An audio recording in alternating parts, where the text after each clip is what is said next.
Olá, irmãos, graça e paz do nosso Senhor Jesus Cristo. Sejam muito bem-vindos ao canal Evangelho em Foco. Estou passando aqui rapidinho para pedir para cada um de vocês que estão assistindo que não se esqueçam de se inscrever no canal, porque quando você se inscreve, você aumenta o nosso alcance e mais pessoas são edificadas pela palavra de Deus. E mais uma coisinha, nós também estamos trabalhando com livros, então se você tiver qualquer interesse em livros, eu vou deixar aqui na descrição desse vídeo alguns links de livros do Derek Prince, onde você pode comprar de forma totalmente segura e o produto chega na sua casa com toda a segurança através do site da Amazon, que é o maior site aí de livros do mundo. Então que Deus abençoe cada um de vocês e que essa mensagem possa falar ao seu coração.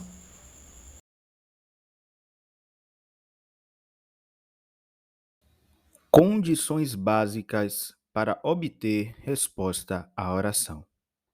Por Derek Prince.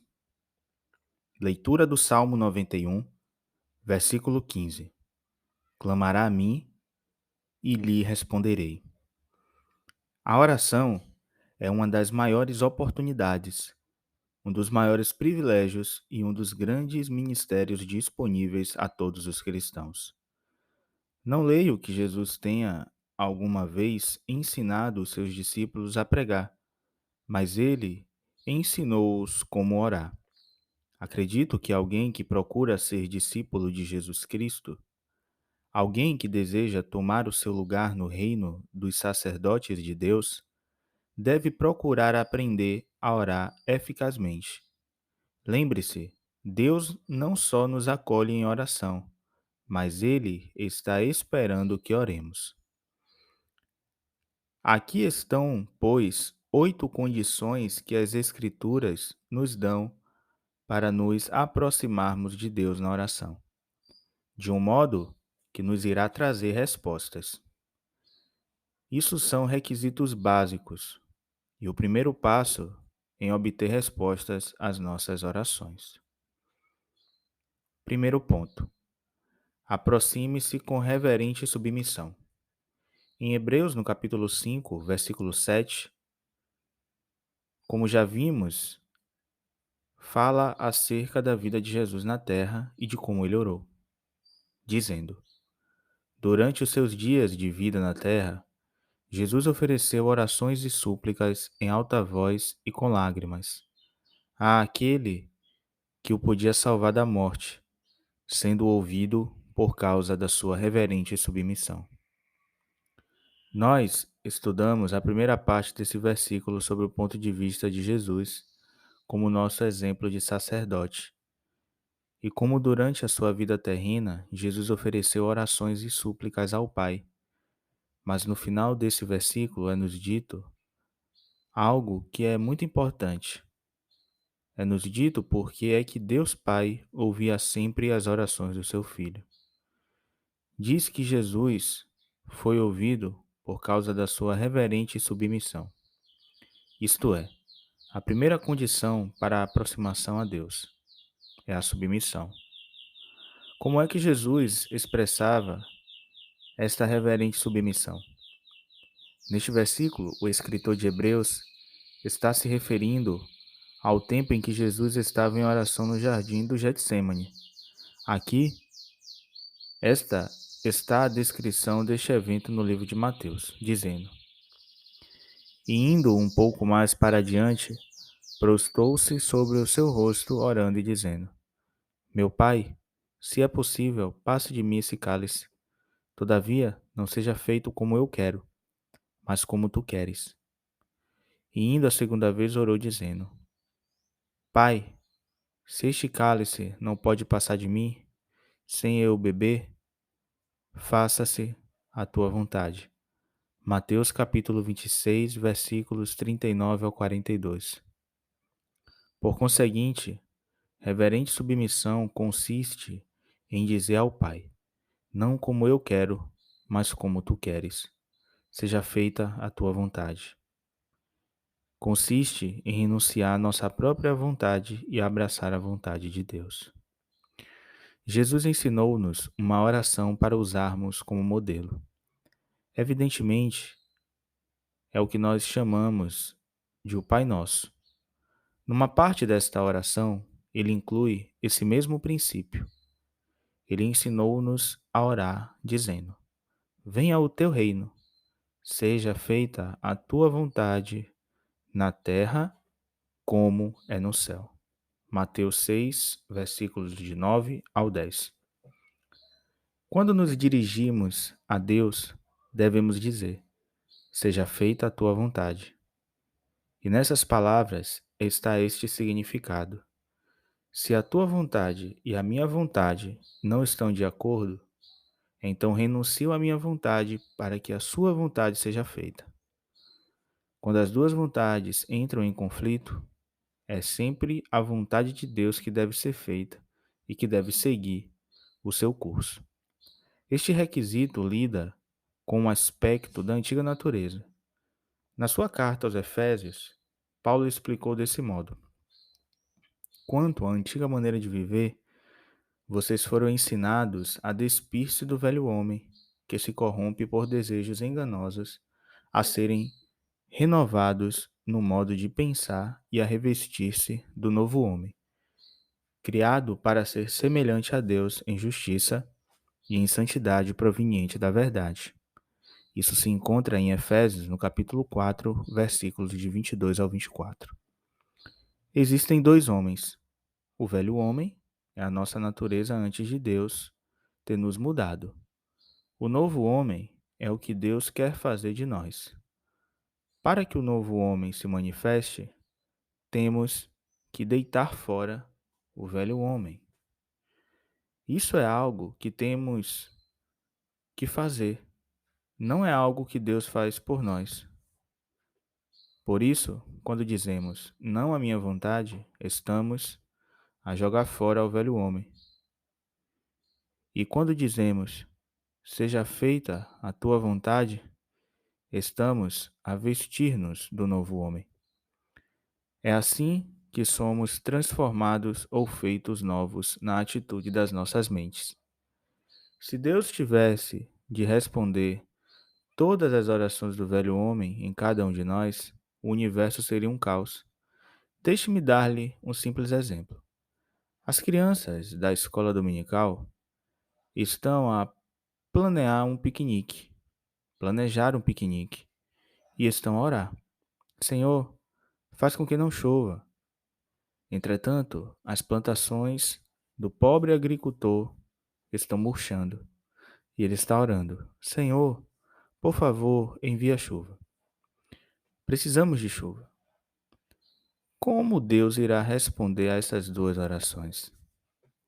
A verdade é, com certeza, que ele não está obrigado a responder a nenhuma, a não ser que seja a oração do novo homem, o qual renunciou à sua própria vontade.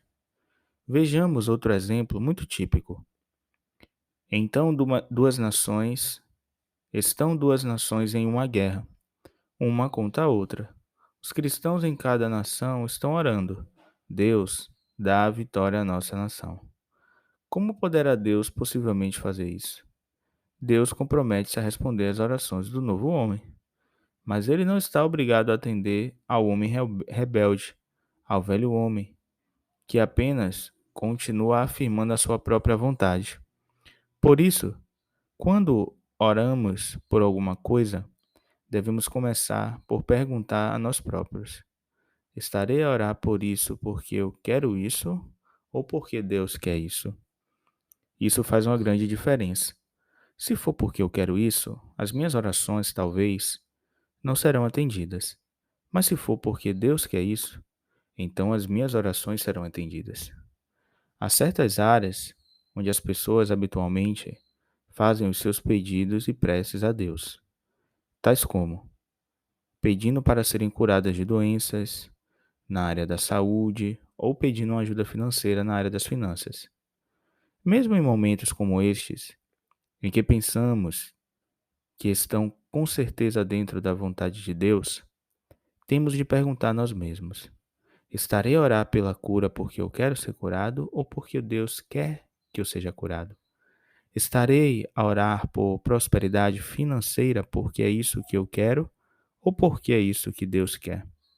Resolver essa questão afetará toda a nossa aproximação a Deus. Lembro-me que uma vez, há alguns anos atrás, uma senhora procurou-me e pediu-me para orar pelo seu filho que estava hospitalizado. Ela tinha cerca de 12 anos e tinha uma doença que tinha sido diagnosticada como incurável. Estava perfeitamente preparado para orar com ela, mas sem pensar realmente, eu perguntei: Já entregastes o teu filho ao Senhor? Quando lhe fiz essa simples pergunta, ela ficou histérica. Ela pensou que eu estava a tentar dizer que o seu filho ia morrer. E eu não tinha isso em mente. Simplesmente queria adverti-la que enquanto ela estivesse insistindo na sua vontade, a vontade de Deus não podia se cumprir. Enquanto ela mantivesse a sua mão sobre o seu filho, a mão de Deus não podia tocá-lo. Enquanto nós tentarmos forçar a nossa própria vontade, não deixamos espaço para a vontade de Deus. Quando pensamos em renunciar à própria vontade e abraçarmos a vontade de Deus, eu gostaria de sugerir-lhes que tenha três verdades em mente. A primeira de todas é: Deus ama-o mais do que se ama a si mesmo. Segunda, Deus compreende-o melhor do que você compreende a si mesmo. E terceira, Deus só quer o melhor para você. Quando verdadeiramente você se render à vontade de Deus, descobrirá que é o que a Bíblia diz que é: boa, perfeita e agradável. Assim é a vontade do Senhor, como está em Romanos no capítulo 12, versículo 2. Por reverente submissão, entendes também que a oração não é um meio para nós termos o que queremos de Deus. Quando dizemos, seja feito a sua vontade, tornamos-nos instrumentos para Deus fazer o que Ele deseja. Considere o que Paulo diz em Efésios, no capítulo 3, no versículo 20. Ora, aquele que é poderoso para fazer tudo muito mais abundante, além daquilo que pedimos ou pensamos, segundo o poder que em nós opera. Outra tradução deste versículo diz: aquele que é capaz de fazer infinitamente mais do que tudo o que pedimos ou pensamos, de acordo com o seu poder que atua em nós.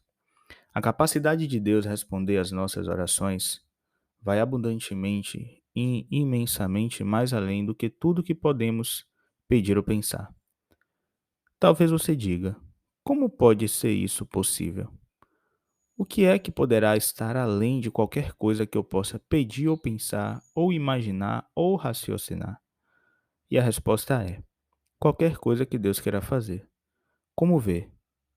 O que Deus quer fazer é de l- o que como ver o que Deus quer fazer é de longe maior, mais alto e melhor do que alguma coisa que você ou eu possamos imaginar ou pensar para nós. Enquanto limitarmos Deus para fazer meramente o que nós queremos, perdemos aquilo que Deus quer. Por isso, para obtermos de Deus o melhor nas nossas orações, devemos nos dirigir a Ele de modo como Jesus se dirigiu, com reverente submissão. Temos de dizer: Deus, não como eu quero, mas como tu queres. Deus, eu não oro para ser curado porque eu quero ser curado, mas porque creio que tu queres que eu seja curado. Estive doente num hospital durante um ano e os médicos não foram capazes de me curar. Não saí do hospital até ter aprendido que Deus me iria curar, porque Ele me queria curado.